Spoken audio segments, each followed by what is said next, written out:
Hello everyone, good morning. Isang magandang umaga sa ating lahat. Magandang umaga sa inyo. Pati na itong cute na pusa. Hoy, maayong buntag sa Pilipinas. Dito pala is almost time na. 6:44 in the morning. So wake up.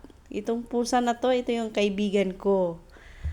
Yan, ang pangalan niya ay si Rio. He is so cute, right? Cute talaga niya.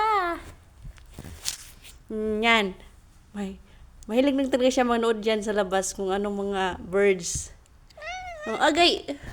May makikita siyang mga birds, ganyan. Gustong gusto niyang makakita ng mga birds, yung katulad yung pusa, kasi wala siyang kaibigan. Kaya nalulungkot siya. Ha? Nalulungkot ka? No. Don't cry. Don't be sad, okay? Okay? Yan. Yan lang talaga siya. Si Rio. Gimuta man ka dong. Lalaki pala siya. Gimuta man ka. Wa man ka hilamos. Wa man ka liguas imong amo. Ha? Yan, nawawala yung homesick ko dito sa kanya kasi napaka-cute talaga. Siya, friend ko na rin siya. Kasi pinapakain ko siya, hinahandaan ko siya ng pagkain. Yung kain niya is healthy. Ha? Yeah.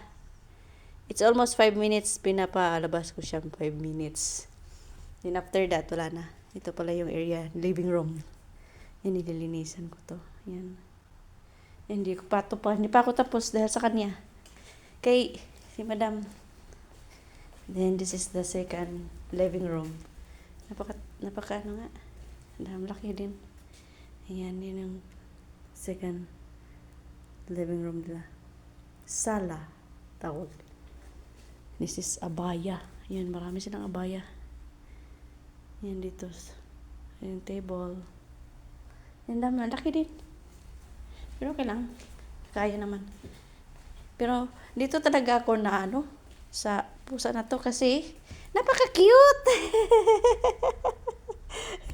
Okay na, oy. Hindi na ako natapos sa paglilinis sa kanya. Okay na. Thank you.